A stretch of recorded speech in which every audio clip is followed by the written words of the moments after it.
Estimados estudiantes, ¿cómo están? Les saluda el doctor Fran Torres Huaco, coordinador de investigación de la Universidad Continental. En esta ocasión estamos continuando con los seminarios de información científica. En esta oportunidad ya habíamos hablado, en realidad ya habíamos hablado en los videos anteriores acerca de la información científica, cómo citarla, los sistemas de citación, en especial en la parte de lo que es el proyecto, la tesis, dónde utilizarlas, ¿no? En general, en qué parte del proyecto, en qué parte de la tesis va la información científica, ¿no? A partir de este punto este, nosotros vamos a hablar sobre las, la información científica en sí misma y cuáles son aquellas informaciones científicas que voy a utilizar para la elaboración de mi proyecto, para la elaboración de mi tesis y para este, los informes también, ¿no? Y con mucha fe utilizándolo también en mi accionar académico. ¿Ok? Muy bien, vamos a iniciar, ¿no? Eh, indicando que la información científica va a derivar de la o es obtenida a partir de la aplicación del método científico para estudiar un fenómeno, un problema, o para producir una solución a un problema. En, este, eh, en esta figura tenemos la forma básica del método científico, ¿no? Eh, cuando tenemos aquí, por ejemplo, ¿no?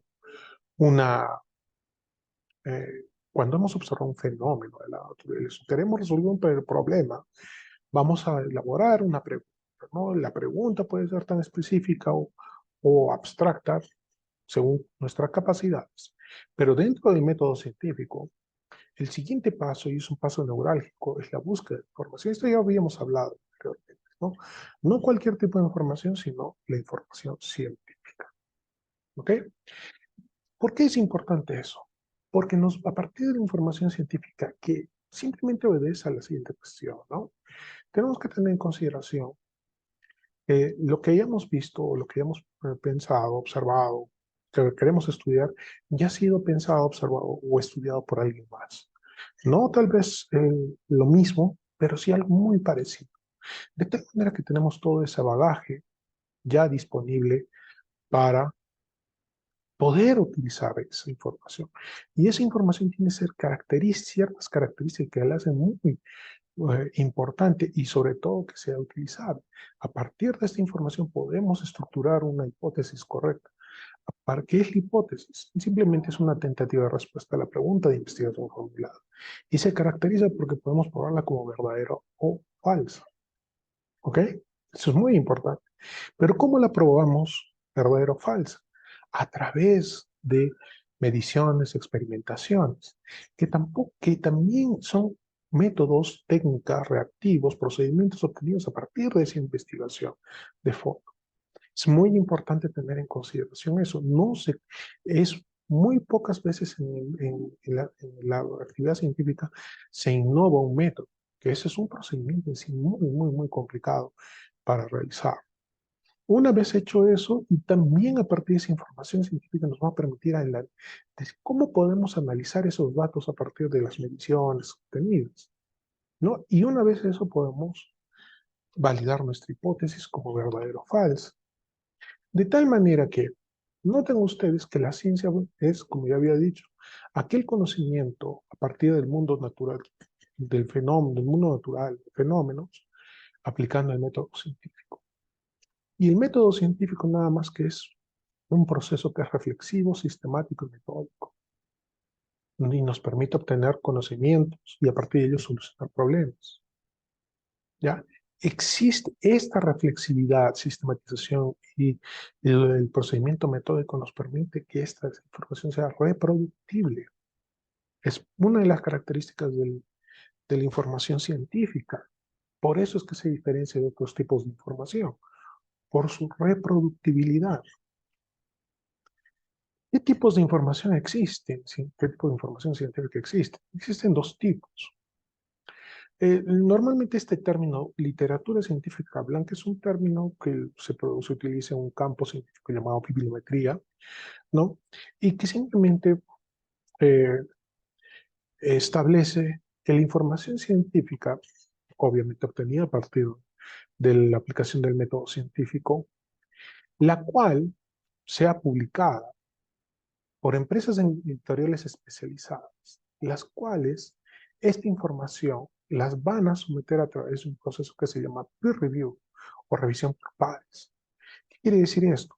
Otros científicos que son especialistas en el área, en el tema un tema que ustedes han abordado, van a revisar su trabajo para ver la consistencia de este trabajo con los principios del método científico, la validez de sus resultados, la validez de sus interpretaciones. Este proceso nos va a permitir este, darle un sello de validez a su trabajo, a esa información científica. Y sobre todo que esta información es de relativamente fácil acceso, ¿no? Que es una institución pública. De esta manera, con estas características, ¿no? Tenemos que las informaciones, los tipos de literatura científica blanca son los artículos científicos, sean estos artículos completos, comunicaciones cortas, artículos de revisión, vamos a ver eso más adelante, libros y manuales especializados y las tesis de grado, ¿ok? O sea, de maestría, también incluyendo maestría, doctorado, ¿ok? Existe un segundo tipo que se llama literatura gris. Este es un tipo de información que también es obtenido a partir del método científico, pero que no es vetado por el proceso de peer review. Este peer review es un peer review que se hace de forma anónima y que no es realizado por individuos de la propia institución, por ejemplo, ¿no? Entonces, por ejemplo, esto se aplica a a los informes del ministerio, por ejemplo, ¿no? Que eso vamos a verlo más adelante también. Y esto vamos a hablarlo específicamente de esto y dónde nosotros podemos usar. ¿Dónde podemos buscar esta información científica? Antiguamente lo hacíamos en las bibliotecas. Actualmente lo hacemos en la web. Primero, en las bases de datos, ¿no? Las cuales conocemos algunas, ¿no? Más adelante se harán algunas informaciones sobre esto, por ejemplo, como en la base de Scopus, Simago, ProQuest, Cielo, etcétera, ¿no? Entonces, tenemos aquí tenemos sus bases, sus páginas web, y es donde podemos ubicar. Pero para el uso de estas páginas, tenemos que tener claro que ya tenemos que tener una base de conocimiento de la información que estamos buscando, que estamos utilizando, ¿no? Luego, las bibliotecas virtuales, ¿qué es esto? Las universidades ahora, en los últimos 10, 20, 15 años, han desarrollado sus repositorios virtuales. ¿Qué quiere decir esto? Es donde los repositorios donde depositan la versión digital de las tesis, ¿no? Aunque ahora todo básicamente se hace de forma digital, ¿no? Y el Alicia Concitec, que es una plataforma creada por el Consejo Nacional de Ciencia y Tecnología, que es el Concitec, que es un organismo del Estado peruano, en el cual las universidades depositan las tesis, las principales tesis. Entonces nosotros podemos a través de esta plataforma acceder a las tesis que son producidas en todo el Perú. Entonces podemos buscar a través de eso las tesis. Ya no estamos a otro lado. Y por último, el Google Académico y el Google Books se utiliza cuando, como es la mayoría del caso de los estudiantes, por ejemplo, no tenemos un conocimiento previo o profundo del tema. Entonces vamos a utilizar términos muy generales o términos básicos de búsqueda, y estas plataformas nos van a producir resultados que en el caso del Google Académico son artículos científicos, todo lo que es literatura científica blanca, ¿no? Artículos, tesis y capítulos de libro. ¿Ya? Y obviamente el Google Books nos va a producir libros, ¿ok?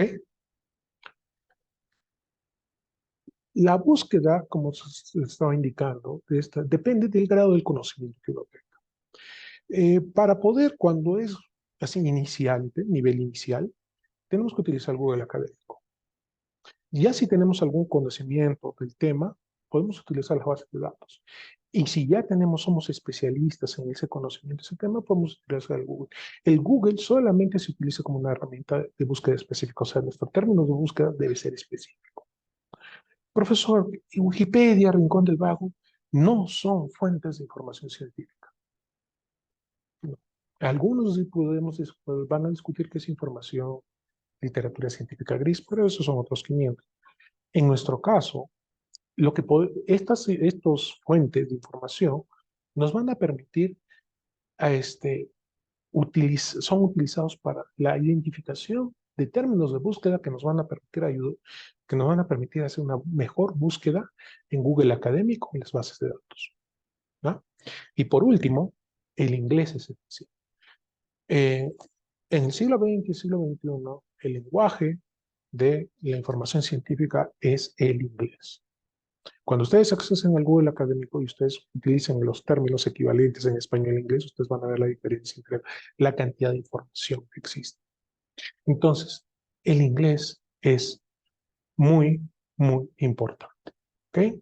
Entonces, con esto iniciamos un nuevo ciclo de los seminarios cortos. Más en las próximas presentaciones hablaremos específicamente de los tipos de información científica. Conmigo será hasta entonces.